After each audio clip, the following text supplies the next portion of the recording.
बिस्मिल्लाहिर्रहमानिर्रहीम। अस्सलाम वालेकुम dear students. I am Mohammad Adil Iqbal. Allah पाक से दुआ है कि अल्लाह आपको खैरियत से रखे।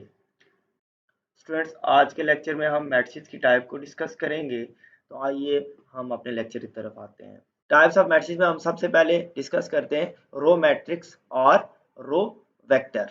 ठीक है कि रो मैट्रिक्स क्या होता है और रो वेक्टर क्या होता है। तो स्टूडेंट्स, हमारे पास a matrix which only one row is called row matrix और रो वेक्टर।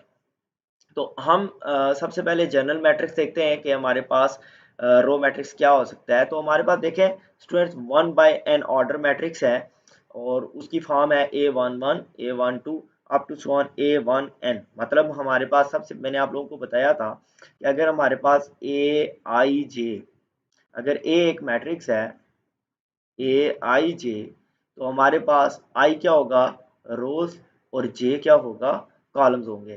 तो देखिए हमारे पास स्टूडेंट्स के जो रोज हैं वो हमारे पास रो 1 है, फिक्स है, एक ही रो है। तो हमारे पास कॉलम है जो वो 2 3 4 अप टू n टाइम है। तो हमारे पास A11 मतलब first row first column, A12 first row second column, और A1n मतलब अप टू ये हमारे पास nth ऑर्डर तक है।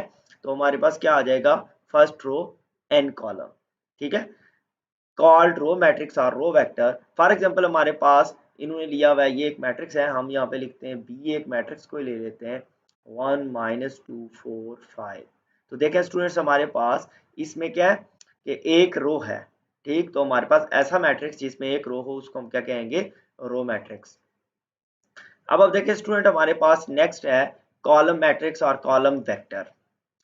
A matrix with only one column, that is an m by n matrix of the form। कि हमारे पास ऐसा मैट्रिक्स जिसमें हमारे पास एक कॉलम होगा उसको हम कॉलम मैट्रिक्स या कॉलम वेक्टर कहेंगे। स्टूडेंट्स देखिए, जैसे हमारे पास A11 है, A21 है, तो हमारे पास पहले क्या लिखी जाती है, रोज, और एंड बाद पे क्या लिखा जाता है, कॉलम्स। तो हमारे पास कॉलम फिक्स हो गया है कि एक है, 1 है। तो हम क्या लिखेंगे, A11 A21 और अप टू AMN। ठीक है, तो ऐसे मैट्रिक्स को हम क्या कहेंगे, कॉलम मैट्रिक्स या कॉलम वेक्टर। हम एग्जांपल ले लेते हैं, एक बी मैट्रिक्स ले लेते हैं 1 0 -1। तो ये हमारे पास एक मैट्रिक्स है जो कि कॉलम मैट्रिक्स है, उसका ऑर्डर क्या है, 3 रोज है, फर्स्ट सेकंड थर्ड, 3/1। अब स्टूडेंट्स, मैं आप लोगों को ये बताऊंगा कि हमारे पास रो मैट्रिक्स को या कॉलम मैट्रिक्स को कॉलम वेक्टर या रो वेक्टर क्यों कहते हैं। स्टूडेंट्स देखें, जब हम वेक्टर को लिखते हैं तो वेक्टर हमेशा एक सिंगल लाइन में लिखा जाता है। ठीक है, तो अब देखें हमारे पास जो रो मैट्रिक्स है ये एक सिंगल लाइन में लिखा हुआ है, तो इसलिए हमारे पास रो मैट्रिक्स को रो वेक्टर कहते हैं। स्टूडेंट्स इसी तरह देखें, जब हम कॉलम मैट्रिक्स को एक सिंगल लाइन में लिखेंगे तो हम उसको क्या कहेंगे, कॉलम वेक्टर। इसकी बेसिक रीजन क्या है कि जब हम वेक्टर को लिखते हैं तो वो एक सिंगल लाइन में होता है, इस वजह से हम जो रो मैट्रिक्स है या कॉलम मैट्रिक्स है उसको रो वेक्टर या कॉलम वेक्टर कहेंगे। नेक्स्ट हमारे पास है square matrix. If the number of rows and number of columns in a matrix are equal. ठीक है, कि अगर हमारे पास एक किसी भी मैट्रिक्स में रोज और कॉलम की तादाद इक्वल हो तो हम उस मैट्रिक्स को क्या कहेंगे, स्क्वायर मैट्रिक्स। ठीक है, ये देखिए हमारे पास m और n, हमारे पास m क्या है, रोज, n क्या है, कॉलम्स, इनकी तादाद इक्वल हो गई है तो हम ऐसे मैट्रिक्स को क्या कहेंगे, स्क्वायर मैट्रिक्स। मैं पहले आप लोगों को जनरल मैट्रिक्स बताता हूँ जिसका ऑर्डर n/n है और फिर हम फर्दर बताते हैं। A11 A12 A13 A1n। देखिए स्टूडेंट्स, हमारे पास फर्स्ट रो हमने लिख ली, A11 A12 A13 up to ये हमारे पास nth टर्म तक है A1n, कि हमारे पास 1 फर्स्ट रो है और यहाँ पे n हमारे पास nth कॉलम है। इसी तरह हम सेकंड रो लिखते हैं A21 A22 A23 up to A2n। अब आप देखिए स्टूडेंट, हमारे पास हम nth रो लिखेंगे, an1 हो जाएगा, an2 हो जाएगा और an3 अप टू ये हमारे पास nth कॉलम भी आ जाएगा और nth रो भी, तो हमारे पास ann आ जाएगा। ठीक है, अब यहाँ पे स्टूडेंट देखें ये एन एन क्यों आया है, क्योंकि हमारे पास ये हम एक स्क्वायर मैट्रिक्स लिख रहे हैं और n is equal to m, तो m की जगह हम n को यूज कर रहे हैं। अब देखें स्टूडेंट्स कि हमारे पास आप लोग देख लें कि यहाँ पे ये जो मैट्रिक्स मैंने लिखा है इसको हम n बाय n, ये एक जनरल मैट्रिक्स है। ओके, तो देखिए इसमें हमारे पास रोज और कॉलम की तादाद इक्वल हो गई है। अब हम एक एग्जांपल ले लेते हैं, a is equal to -1 2 3 4। Student देखें इसमें रोज कितनी है 2 और कॉलम भी कितने हैं 2, तो हमारे पास ये 2 बाई 2, या हम इसको सिंपली पढ़ते हैं कि हमारे पास ये जो मैट्रिक्स है ऑर्डर 2 का है, ऑर्डर 2 का है। ठीक है, अब इसी तरह अगर हम ऑर्डर 3 का मैट्रिक्स ले लें तो वो हमारे पास क्या होगा 2 3 0 4 -1 2 3 6 5। देखिए स्टूडेंट हमारे पास इसमें रोज कितनी है 3 और हमारे पास इसमें कॉलम कितने 3, तो हम इसको 3 बाई 3 भी पढ़ेंगे या हम इसको पढ़ेंगे ऑर्डर 3 का मैट्रिक्स है हमारे पास। तो ऐसा मैट्रिक्स जिसमें हमारे पास रोज और कॉलम आपस में इक्वल हो जाए उसको हम क्या कहेंगे स्क्वायर मैट्रिक्स। अब स्टूडेंट देखें अब हम स्क्वायर मैट्रिक्स में यहाँ पे देखेंगे हमारे पास डायगोनल एंट्रीज कौन सी है, कि हमारे पास देखें स्टूडेंट जो ये लेफ्ट से राइट की तरफ ये जो डायगोनल बन रहा है इसको हम बोलते हैं प्रिंसिपल डायगोनल। ठीक है, क्या बोलते हैं प्रिंसिपल डायगोनल एलिमेंट्स। और हमारे पास जो ये राइट से लेफ्ट की तरफ होती है ये हमारे पास इसको बोलते हैं सेकेंडरी डायगोनल।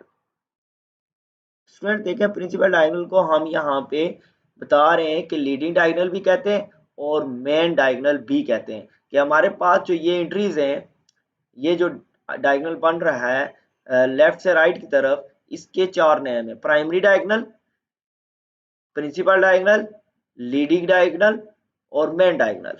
ओके, और जो हमारे पास राइट से लेफ्ट की तरफ है इसको हम क्या कहते हैं सेकेंडरी डायगोनल।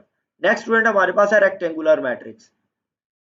ऐसा मैट्रिक्स जिसके अंदर रोज और कॉलम की तादाद इक्वल ना हो, ऐसे मैट्रिक्स को हम क्या कहेंगे rectangular matrix. If the number of rows and number of columns in a matrix A R not equal, ठीक है, the matrix is called a rectangular matrix. अब देखिए हमारे पास ये एक एग्जांपल लिखी हुई है, तो हमारे पास ये एक ए मैट्रिक्स का नाम दे देते हैं। देखिए हमारे पास स्टूडेंट इसमें रोज कितनी है 2 और कॉलम कितने 3, 2 बाई 3 ऑर्डर है। और ये हम अगर इसको बी का नाम देते हैं तो देखें स्टूडेंट इसमें रोज कितनी है 3 और कॉलम क्या है 4, तो हमारे पास क्या आ रहा है 3 बाय 4। तो हम क्या कहेंगे कि यहाँ पे देखें स्टूडेंट्स हमारे पास जो रोज है और कॉलम है उनकी तादाद इक्वल नहीं है, तो हम क्या कहेंगे ये क्या है रेक्टेंगुलर मैट्रिक्स। स्टूडेंट नेक्स्ट है diagonal matrix. A square matrix called diagonal matrix if all its non-diagonal elements are zero। क्या कह रहे हैं ऐसा मैट्रिक्स, ऐसा स्क्वायर मैट्रिक्स जिसमें नॉन डायगोनल एलिमेंट्स हैं वो क्या होने चाहिए जीरो। तो हम फॉर एग्जांपल ये यहाँ पे एग्जांपल ली हुई है, हम ये कहते हैं कि ये हमारे पास एक मैट्रिक्स है ए। देखिए हमारे पास स्टूडेंट यहाँ पे डायगोनल एंट्रीज कौन सी हैं 2 और 3, तो इसको छोड़ के बाकी मतलब नॉन डायगोनल का मतलब ये है कि डायगोनल एंट्रीज को छोड़ के बाकी जितनी भी एंट्रीज हैं वो सारी क्या होनी चाहिए जीरो। तो देखें स्टूडेंट यहाँ पे सारी एंट्रीज क्या है जीरो है, तो हम क्या कहेंगे ये क्या है डायगोनल मैट्रिक्स है। स्टूडेंट हम डायगोनल मैट्रिक्स को एक और तरह से भी हम ऐसे भी डिफाइन करते हैं कि ऐसा मैट्रिक्स जिसमें डायगोनल एंट्रीज में कम से कम एक एलिमेंट ऐसा होना चाहिए जो कि जीरो ना हो और बाकी सारे एलिमेंट जीरो हो, तो हम उस मैट्रिक्स को क्या कहते हैं डायगोनल मैट्रिक्स कहते हैं। तो स्टूडेंट देखें ये हमारे पास एक मैट्रिक्स है, अगर हम इसका नाम रखते हैं बी, तो देखें हमारे पास स्टूडेंट्स डायगोनल एंट्रीज देखें इसकी ये है 0 2 3। ओके, अगर यहाँ पे भी हम जीरो कर दें तब भी ये हमारे पास क्या होगा डायगोनल मैट्रिक्स ही रहेगा, क्योंकि डायगोनल मैट्रिक्स में कम से कम एक एलिमेंट ऐसा होना चाहिए जो कि जीरो ना हो और बाकी सारे जीरो हो, तो हम क्या कहेंगे वो डायगोनल मैट्रिक्स है। और इसी तरह हमारे पास ये जो सी मैट्रिक्स है ये भी देखें हमारे पास ऑर्डर 4 का है, और हम देखें जो डायगोनल प्रिंसिपल डायगोनल एंट्रीज हैं इनको छोड़ के बाकी सारी एंट्रीज क्या है जीरो। नेक्स्ट स्टूडेंट्स है हमारे पास scalar matrix. A square matrix is called a scalar matrix if its non-diagonal elements are zero and diagonal elements are equal। उसको हम स्केलर मैट्रिक्स कहेंगे अगर उसकी जो डायगोनल एंट्रीज हैं वो सेम हो सारी और उसके अलावा बाकी सारी जीरो हो। फॉर एग्जांपल देखिए हमारे पास ये है, जैसे इसको हम ए का नाम दे देते हैं। देखिए ए है यहाँ पे और यहाँ पे भी ए है, तो ये हमारे पास कौन से एलिमेंट है, डायगोनल, और इसके अलावा बाकी जीरो हैं। तो मैंने अभी आपको डेफिनेशन में क्या बताया, अगर हमारे पास प्रिंसिपल डायगोनल में जो एलिमेंट्स हैं वो एक जैसे हों और बाकी सारे जीरो हों, तो हम उनको क्या कहेंगे, स्केलर मैट्रिक्स। और इसी तरह ये 2 by 2 का है और ये हमारे पास 3 by 3 का है। ये हमारे पास देखें, ये एक ऐसा मैट्रिक्स है जिसमें हमारे पास डायगोनल एंट्रीज 2 हैं, मेन डायगोनल है जो, और बाकी सारी जीरो है, तो हम ऐसे मैट्रिक्स को क्या कहेंगे, स्केलर मैट्रिक्स। नेक्स्ट स्टूडेंट्स हमारे पास है यूनिट मैट्रिक्स और identity matrix. A square matrix is called a unit matrix if its non-diagonal elements are zero and diagonal elements are all equal to 1। कि अगर ऐसा हमारे पास मैट्रिक्स जिसमें हमारे पास नॉन डायगोनल एलिमेंट सारे जीरो हों और डायगोनल एलिमेंट्स हैं जो वो एक जैसे हों और वो इक्वल टू 1 हों, ठीक है, ऐसे मैट्रिक्स को हम क्या कहेंगे, यूनिट मैट्रिक्स और आइडेंटिटी मैट्रिक्स। तो इसको हम अगर जनरल फॉर्म में लिखें तो the square matrix A I J is a unit matrix if A I J, मतलब आई है जो वो जे के इक्वल हो और वो हमारे पास किसके इक्वल हो, 1 के। कि हमारे पास जो डायगोनल एंट्रीज है मैन वो किसके इक्वल होनी चाहिए, 1 के। और बाकी हमारे पास I is not equal to जे, मतलब जहां पे हमारे पास फॉर एग्जांपल ये जो आई इज इक्वल टू जे का मतलब है A11 A22 A33, ठीक है, ये अप टू हमारे पास ANN तक ये सारी क्या होनी चाहिए, 1। और जैसे हमारे पास A12 है, A21 है, A31 कर लें, ए, देखिए स्टूडेंट जहाँ पे हमारे पास A11 आ रहा है, जहाँ पे रोज और कॉलम एक जैसे आ रहे हैं, ठीक है, मतलब A11 first row first column, second row second column, third row third column, और fourth n row n column, मतलब ये सारी वैल्यूज हमारे पास 1 के इक्वल होनी चाहिए, इसके अलावा बाकी सारी जीरो होंगी, तो हम क्या कहेंगे इसको, यूनिट मैट्रिक्स और आइडेंटिटी मैट्रिक्स। ये इसकी जनरल फॉर्म है और कभी कभी एमसीक्यूज में ये पूछ लेते हैं। ये हमारे पास आइडेंटिटी मैट्रिक्स I2 की एग्जांपल है 1001, ये I3 की है, ये I4 की है। और अगर हमारे पास आइडेंटिटी मैट्रिक्स है जो हमारे, ये जो 1 है ये भी हमारे पास आइडेंटिटी मैट्रिक्स है ऑर्डर 1 by 1 का, ठीक है, ये आइडेंटिटी मैट्रिक्स की एग्जांपल है। नेक्स्ट स्टूडेंट हमारे पास जीरो मैट्रिक्स और नल मैट्रिक्स। जीरो मैट्रिक्स और नल मैट्रिक्स ऐसा मैट्रिक्स होता है स्टूडेंट जिसमें हमारे पास तमाम की तमाम एंट्रीज हैं वो जीरो हों, ठीक है, जैसे हमारे पास इसमें एग्जांपल है, ए एक मैट्रिक्स है, ये बी मैट्रिक्स है, ये सी मैट्रिक्स है, ये डी मैट्रिक्स है, और इसको हम ई मैट्रिक्स का नाम दे देते हैं। देखिए जितने भी ये मैट्रिक्स मैंने नाम दिए सब की एंट्रीज क्या है, जीरो है, तो ये सब के सब क्या है, नल मैट्रिक्स है। नेक्स्ट हमारे पास स्टूडेंट्स है ट्रांसपोज ऑफ अ मैट्रिक्स। के ट्रांसपोज क्या होता है, देखिए स्टूडेंट हमारे पास कोई भी मैट्रिक्स हो और हम उसका जब ट्रांसपोज लेते हैं तो रोज को कॉलम में चेंज करते हैं या कॉलम को रोज में चेंज करते हैं, मतलब हम एक काम करेंगे, अगर हम रोज को कॉलम में चेंज करेंगे तो ऑटोमेटिकली कॉलम है जो वो रोज में चेंज हो जाएगा, ठीक है। तो हम एग्जांपल लेते हैं, फॉर एग्जांपल हमारे पास एक मैट्रिक्स है 1 2 3 4 5 6, हम इसका ट्रांसपोज लेते हैं। देखिए स्टूडेंट्स हम फर्स्ट रो को फर्स्ट कॉलम बना देते हैं 1 2 3 और सेकंड रो को सेकंड कॉलम, ठीक है। अब स्टूडेंट देखिए मैंने क्या कहा था कि हम फर्स्ट रो को फर्स्ट कॉलम बना रहे हैं, सेकंड रो को सेकंड कॉलम, ये है हमारे पास ट्रांसपोज का प्रोसेस। किसी मैट्रिक्स का जब ट्रांसपोज लेते हैं तो हम कहते लेते हैं। तो देखें स्टूडेंट्स मैंने एक काम किया दूसरा ऑटोमेटिकली हो गया। देखें फर्स्ट कॉलम को ये ऑटोमेटिक फर्स्ट रो बन गया, सेकंड कॉलम सेकंड रो बन गई है, और थर्ड कॉलम थर्ड रो बन गया है, ठीक है। तो आपको समझ आ गई होगी कि हम ट्रांसपोज मैट्रिक्स का कैसे लेते हैं। अगर हम फॉर एग्जांपल एक और एग्जांपल ले लेते हैं, यहाँ पे हमारे पास है बी एक मैट्रिक्स है 1 2 0, तो जब हम इसका ट्रांसपोज लेंगे तो एक ही रो है तो एक कॉलम बन जाएगा, okay.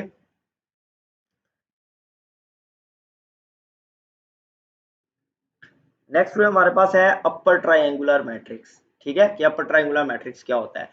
A square matrix A is equal to Aij order m by n is said to be upper triangular matrix if all the element below the principal diagonal are 0, then Aij is equal to 0 for all I greater than j, ठीक है। ये मैं आप लोगों को समझाता हूँ। देखिए स्टूडेंट, हमारे पास कोई भी एक मैट्रिक्स हम लिखते हैं 2 3 1 0 1 -2 0 0 1। ओके, अब देखिए स्टूडेंट, हमारे पास यहाँ पे एक मैट्रिक्स है और हम इसे कहते हैं कि ये अपर ट्राइंगुलर मैट्रिक्स है। सिंपल मैं आप लोगों को पहले समझाता हूँ, फिर मैं जनरल फॉर्म की तरफ आता हूँ कि अगर हमारे पास below the main diagonal, below the main diagonal क्या है, ये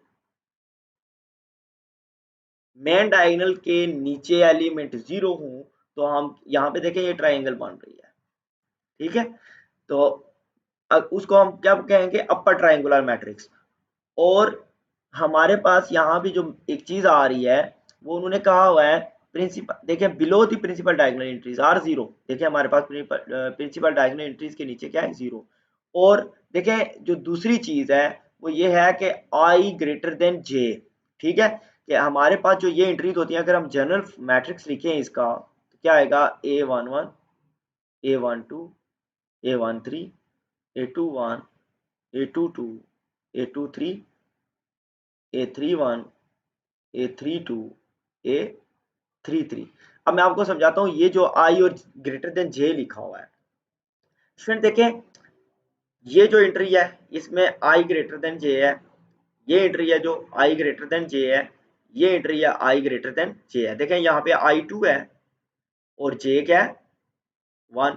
यहाँ पे I3 है और जे क्या है, 1। यहाँ पे I3 है और जे क्या है, 2। मतलब यहाँ पे उन्होंने कंडीशन लिखी है, आपको एमसीक्यूज में वो पूछ सकते हैं अपर ट्रायंगुलर मैट्रिक्स के लिए जनरल फॉर्म के तौर पे, कि हमारे पास वो दे सकते हैं कि अपर ट्रायंगुलर मैट्रिक्स है और कंडीशन बता दें, तो वो आपको ये पूछ सकते हैं आई ग्रेटर देन जे होता है और या आई हमारे पास लेस देन जे होता है या आई इज इक्वल टू जे होता है। तो ये स्टूडेंट देखिए आप लोगों ने याद रखना है कि below the principal diagonal entries हमारे पास आई क्या होना चाहिए, ग्रेटर देन जे हो, और वो सारी एंट्रीज क्या होनी चाहिए, 0 के इक्वल होनी चाहिए। ठीक है, तो ऐसे मैट्रिक्स को हम क्या कहेंगे, अपर ट्रायंगुलर मैट्रिक्स। और इसी तरह हमारे पास स्टूडेंट लो ट्रायंगुलर मैट्रिक्स है, उसमें हमारे पास क्या कंडीशंस होती हैं कि जो हम यहाँ पे एग्जांपल लेते हैं 3 0 0 4 5 0 6 -1 3। ठीक है स्टूडेंट, देखें अब हमारे पास ये जो अपर साइड पे है, स्टूडेंट देखें ये हमारे पास है मेन डायगोनल, इसके अबव देखें ये हमारे पास सारी एंट्री 0 है, तो ऐसे एलिमेंट ऐसे मैट्रिक्स को हम क्या कहेंगे, लोअर ट्रायंगुलर मैट्रिक्स। ठीक है, कि हमारे पास डायगोनल मेन डायगोनल से ऊपर हमारे पास अगर एंट्री 0 है तो हम उसको क्या कहेंगे, लोअर ट्रायंगुलर मैट्रिक्स। और इसकी कंडीशन क्या है कि हमारे पास आई लेस देन जे होगा। आप ये एलिमेंट देखें तो ये आ जाएगा A12 A13 और A23। देखें जहाँ पे जे की वैल्यू क्या है, हमारे पास यहाँ पे 2 है और आई की 1 है, यहाँ पे 3 है और आई की 1 है, यहाँ पे जे की वैल्यू 3 है और आई की 2 है, तो मतलब हमारे पास देखें आई लेस देन जे आ रहा है। ठीक है, ये कंडीशन वो एमसीक्यूज में आपसे पूछ सकते हैं। नेक्स्ट हमारे पास students triangular matrix.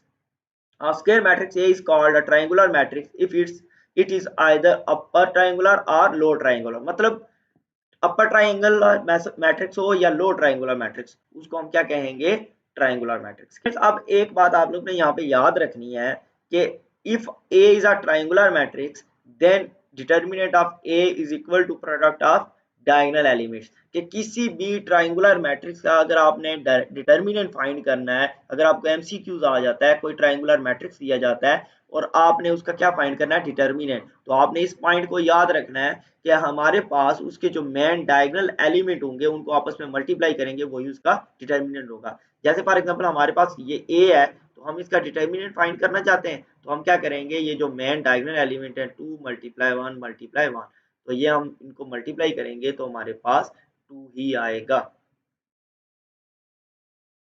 Student next है हमारे पास सिमेट्रिक मैट्रिक्स। स्टूडेंट्स अगर हमारे पास कोई एक मैट्रिक्स हो A 2 0 0 4 और अगर हम उसका लें ट्रांसपोज, देखें फर्स्ट रो को हम फर्स्ट कॉलम बना लेते हैं, सेकंड रो को सेकंड कॉलम बना लेते हैं, तो उसमें हमारे पास वापस ए आ गया है।